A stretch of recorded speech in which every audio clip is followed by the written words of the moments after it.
सूरदास के पद।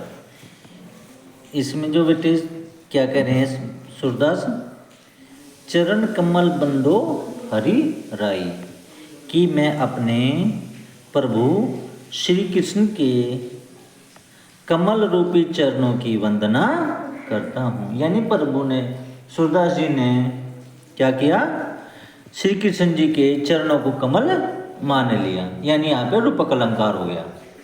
कौन सा अलंकार हो गया? रूपक अलंकार हो गया। किसको क्या माना? श्री कृष्ण जी के जो चरण थे ना, वो कमल के समान सुंदर हैं और मैं उनकी वंदना करता हूँ। क्लियर बेटा? जाके कृपा, जाके माने जिसकी कृपा से, पंगु गिरी लंगे, एक लंगड़ा व्यक्ति, गिरी बोलते हैं पर्वत, लंगे लांग सकता है। अगर मेरे प्रभु श्री कृष्ण जी की कृपा हो जाए तो क्या हो जाता है बेटे? एक लंगड़ा व्यक्ति पर्वत लांग सकता है। अंधे को सब कुछ दर्शाई, और एक अंधे व्यक्ति को सब कुछ दिखने लगता है। अंधे को कुछ दिखता तो नहीं ना, लेकिन अगर प्रभु श्री कृष्ण जी की कृपा हो जाए तो अंधे को सब कुछ दिखने लगता है। बहिरो सुने, बहरा सुनने लगता है, बहरा व्यक्ति सुनने लगते हैं। गुंग पुनी बोले, और गूंगा होता ना, गूंगा व्यक्ति, वो दोबारा बोलने लगता है। रंग के चले सिर छत्र धराई, रंग बोलते हैं भिखारी, चले चल सकता है, सिर छत्र धराई, सिर पर स्वर्ण मुकुट धारण करके चल सकते हैं। सिर पर मुकुट कौन धारण करता है? राजा। कहने का मतलब ये है कि एक भिखारी भी राजा बन सकता है। कब? जब मेरे प्रभु की कृपा होगी तब। सूरदास स्वामी करुणा में, सूरदास के जो स्वामी हैं बड़े करुणा में हैं। कैसे हैं वे? दयालु हैं। बार बार बंदोती ही पाई, और मैं बार बार उनके, किनके? प्रभु के चरणों की वंदना करता हूँ। क्लियर बेटा? दोबारा बताना इसमें कुछ? अच्छा, अगला देखेंगे बेटे। अविगत गति कछु कहत न आवे, जो मेरे प्रभु की गति है ना, अविगत है। अविगत बोलते हैं किसी को कुछ भी ज्ञात नहीं है, यानी प्रभु की दशा के बारे में कुछ भी ज्ञात नहीं है। कछु कहत न आवे, कोई भी कुछ नहीं कह सकता कि प्रभु कैसे हैं, क्या, कहाँ वे रहते हैं, किसी को कुछ नहीं पता। जैसे जो गूंगे मीठे फल को, जिस प्रकार एक गूंगा व्यक्ति मीठे फल के स्वाद को, क्या? मीठे फल के स्वाद को अंतर्गत ही भवे, अपने अंतर मन में ही महसूस कर सकता है। किसी को बता नहीं सकता कि ये फल कड़वा था या मीठा था, वो तो अपने अंतर मन में ही महसूस कर सकता है। परम स्वाद सभी सो निरंतर, और परम स्वाद उसका जो श्रेष्ठ स्वाद है, सभी सो निरंतर, वो सबको सुनिरंतर हमेशा। अमित तोष, कभी न मिटने वाली संतुष्टि उपजावे उत्पन्न करता है। यानी कि क्या बताया इसमें, कि जो प्रभु प्राप्त करने का जो श्रेष्ठ स्वाद है, वो हमेशा के लिए कभी न मिटने वाली संतुष्टि उत्पन्न करता है। मन वाणी को अगम अगोचर, उस प्रभु को तक मन और वाणी से नहीं पहुंचा जा सकता। सो जाने जो पावे, उसको तो जिसने जान लिया वही उसको प्राप्त कर सकता है। रूप रेख गुण जाति जुगति बिनु, अब प्रभु का कोई ना तो रूप है, ना रेखा है, ना कोई गुण है, ना उसकी कोई जाति है ना। उनके बिना निरालम कित धावे, बिना किसी आधार के कहाँ ढूंढें। अब प्रभु की कोई पहचान होती तो हम ढूंढ लेते, ठीक है ना। सब विधि अगम विचार ही, इन सब विधियों से अगम विचार करके, अगम बोलते इन सब विधियों से प्रभु को प्राप्त नहीं किया जा सकता, विचार करके। ताते सुर सगुण पद गावें, सूरदास जी सगुण गुणों से युक्त पद गाते हैं। सूरदास जी क्या करते हैं? हाँ, गुणों, सुंदर गुणों से प्राप्त कर सकते हैं। इन सब विधियों से अगम्य विचार करके सूरदास जी सगुण पदों की रचना करते हैं, सगुण पद गा रहे हैं। ठीक है बेटा, आगे नहीं सुनने, अगला देखेंगे बेटे। अब इसमें क्या बताया बेटे, श्री कृष्ण जी की बाल छवि का बड़ा सुंदर वर्णन किया। क्या किया? बाल छवि का सुंदर। हाँ, इसमें क्या बताया, किलकत कहने घुटनों आवत। श्री कृष्ण जी क्या कर रहे हैं बेटा, किलकारियां मारते हुए घुटनों के बल आ रहे हैं। कहाँ पे? आंगन में। कहाँ? किसके आंगन में? अपने। मणि में कनक नंद के आंगन, मणियों से युक्त सुनहरे, कनक बोलते हैं सुनहरे सोना के आंगन में, नंद के आंगन में बिंब पकड़ी बेधावत अपने परछाई पकड़ने के लिए दौड़ रही हैं। यह समझ में? हाँ, श्री कृष्ण जी किलकारियां मारते हुए घुटनों के बल आ रहे हैं और मणियों से, स्वर्ण मणियों से युक्त, सुनहरी मणियों से युक्त नंद जी के आंगन में अपना प्रतिबिंब पकड़ने के लिए धावत दौड़ते हैं। कभू निरखी हरि आपहु छाको, कभी तो निरखी बोलते हैं देखते हैं, हरि मेरे प्रभु श्री कृष्ण जी, आपहु छाको अपनी छाया को। कभी तो श्री कृष्ण जी क्या देखते हैं? अपनी छाया को देखते हैं। और कर सो पकड़न चाहत, कर सो मतलब हाथों से, कर माने हाथ, है ना, सो पकड़न पकड़ना चाहते हैं और उस अपनी छाया को अपने हाथों से पकड़ना चाहते हैं। किलके हंसत राजत द्वैदतियां, और वे क्या करते हैं बेटे, किलकारियां मारकर राजत दिखा रहे हैं, द्वैदतियां सामने के दो दांत। और श्री कृष्ण जी जब किलकारियां मारकर हंसते हैं ना, तो उनके जो सामने के जो दो दांत है वो दिखाई देते हैं। पुनि पुनि तिहि अवगाहत, और बार बार वे उनको दिखा रहे हैं। अगला बेटे, कनक भूमि पर कर पग छाया, कनक भूमि सुनहरी भूमि पर, सोने की भूमि पर, कर पग छाया, उनके कर मतलब हाथ पग पैर, उनके हाथ और पैरों की परछाई। यह उपमा एक राजती, इसकी तुलना ऐसे की जा सकती है। इसकी तुलना ऐसे की जा सकती है। कैसे? करी करी प्रतिपद प्रतिमनि वसुधा, मान लो वसुधा ने यानी पृथ्वी ने प्रत्येक पद और प्रत्येक मणि, प्रत्येक पद उसके जहाँ पे उपकदम रखते थे ना श्री कृष्ण जी, और प्रत्येक मणि में स्वयं पृथ्वी बैठ गई हो, कमल बैठ की साजती, कमल के रूप में वो बैठ गई हो। ऐसा लगता है कि पृथ्वी ने क्या कर लिया, श्री कृष्ण जी को अपनी गोद में बिठा लिया हो। बाल दशा सुख निरखी जसोदा, उसकी बाल दशा को देखकर बड़ा सुख यशोदा को मिल रहा है ना। किसकी दशा को देखकर?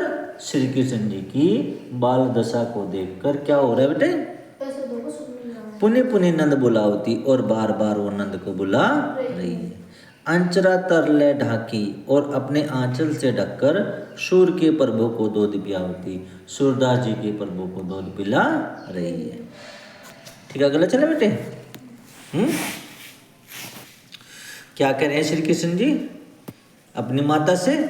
मैं अपनी सब गायें चरे हूँ कि हे माता, मैं अपनी सब गायें चराने के लिए जाऊँ। कहाँ पे बेटे? वन में, क्योंकि उस समय जमींदार लोग थे, गाय रखते थे, गायों को चराने के लिए कहाँ पे जाया करते थे? वन में जाया करते थे। और क्या कहते हैं? प्रातः होत बल के संग हों, और सुबह होते ही बलराम के साथ मैं चला जाऊंगा। प्रातः होत बल के संग हों, सुबह होते ही क्या करूंगा बेटे? मैं बलराम के साथ चला जाऊंगा। तेरे कहने रहूं, तेरे कहने से भी मैं नहीं रुकूंगा। ग्वाल बाल गायने के भीतर, गायें ग्वाल ग्वाले जो होते हैं गांव चराने के लिए, बालक यानी ग्वालों के बालकों के साथ गायने के भीतर और गायों के बीच में। नेकहूँ डर नाही लागत, मुझे नेको बोलते तनिक भी डर नाही लागत, डर नहीं लगता। वो कह रहे अपनी माता से, अगर तुम ये सोच रही हो ना कि इसको डर लगेगा कि मुझे डर नहीं लगता। कहाँ पे? हाँ, गायों के बीच में और ग्वालों के साथ में मुझे तनिक भी डर नहीं लगता। आजू ने सोऊं नंद दुहाई, रैनी रहेंगो जागत। श्री कृष्ण जी आगे क्या कह रहे हैं कि मैं आज न सोऊं, आज मैं पूरी रात्रि नहीं सोऊंगा। नंद दुहाई, नंद की दुहाई देकर मैं कह रहा हूँ, नंद की कसम खाकर मैं कह रहा हूँ कि मैं आज पूरी रात्रि नहीं सोऊंगा। रैनी रहेंगो जागत, पूरी रात्रि जागता रहूंगा। क्यों कह रहे हैं बेटे? क्योंकि श्री कृष्ण जी लेट तक सोते थे, देर तक, और ग्वाले सब अपनी गायों को लेके चले जाते थे। और ग्वाल सब गायें चरे हैं, और तो सब ग्वाले अपने गायों को चराने चले जाते हैं। मैं घर बैठे रहा हूँ और मैं अकेला घर बैठा रहता हूँ। सूर श्याम तुम सोई रहो। अब माता यशोदा कह रही है कि श्री कृष्ण जी अब तुम सो जाओ, अब प्रात जान में देहो, जैसे ही सुबह होगी मैं तुम्हें जगा दूंगी। और क्या किस लिए जगा रही है? ताकि वे भी वन में गाय चराने के लिए चले जाए। ठीक है बेटे, अब आगे पढ़ेंगे बेटे। अगले में क्या बताया बेटे? मैया होने चरे हो गाय कि हे माता मैं गाय चराने के लिए नहीं जाऊंगा। सिगरे ग्वाल गिरावत मोसो, सारे के सारे ग्वाले हैं ना, गिरावत मोसो अपनी गायों को मुझसे गिराते हैं। मेरे पाँव पिराई जिससे मेरे पैर दुखने लगते हैं। सिगरे ग्वाल गिरावत मोसो, सारे ग्वाले मुझसे मेरे पाँव पिराई जिससे मेरे पैर दुखने लगते। जो न पत्या ही पूछी बलदा हुई, जो न पत्ते, अगर तुम्हें मेरे पर विश्वास न हो, पूछी बलदा हुई, बलराम से तुम पूछ सकते हो। अगर तुम्हें मेरे ऊपर विश्वास न हो तो किससे पूछ ले बेटे?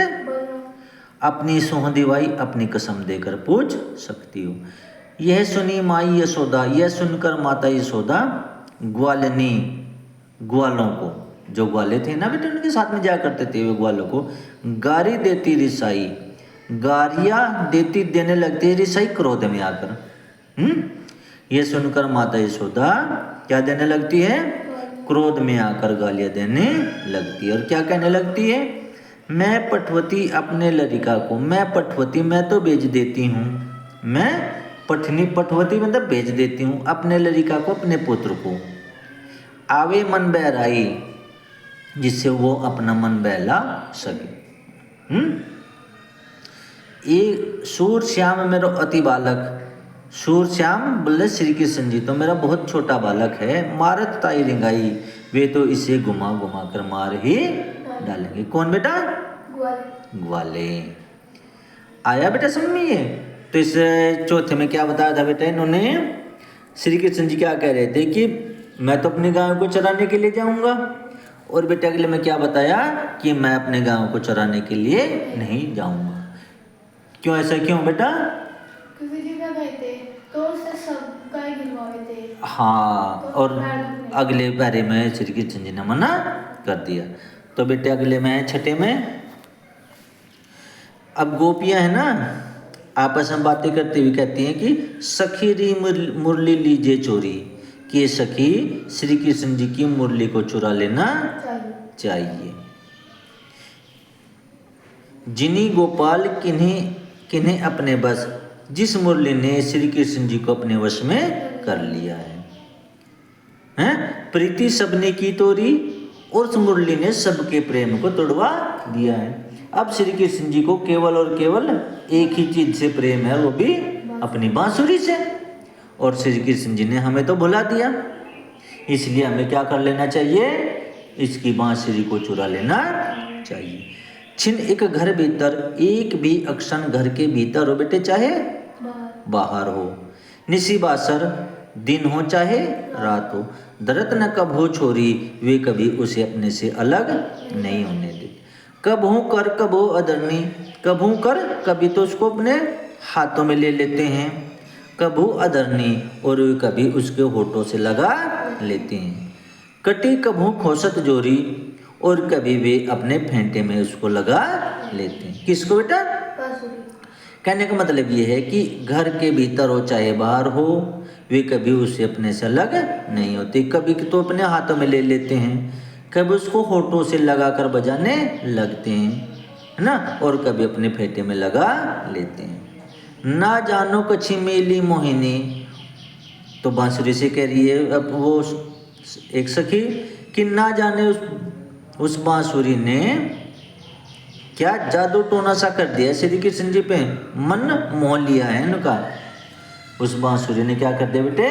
श्री कृष्ण जी का मन मोह लिया है, जादू टोना सा कर दिया है, और आके अंग अंग भोरी, जिससे उनका अंग बुलावे में चला गया है, उसने सबको बुला दिया है। सूरदास प्रभु को मन सजनी, अब कह रही हैं सूरदास के प्रभु का, श्री कृष्ण जी का तो मन, सजन बोलते हैं सखी, बंधियो राग की डोरी, प्रेम की डोरी में बंधा हुआ है। ठीक है बेटे, ऐसा में अगला देखेंगे बेटे 7वां।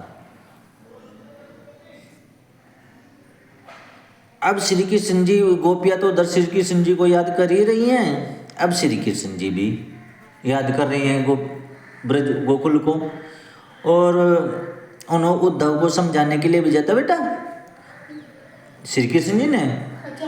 उद्धव को भेजा था सब गोपियों को समझाने के लिए। जब गोपियों ने बुलावा भेजा तो श्री कृष्ण जी ने क्या किया था? उद्धव को गोपियों को समझाने के लिए भेजा। और जब उद्धव वापिस आए तो क्या कहने लगे?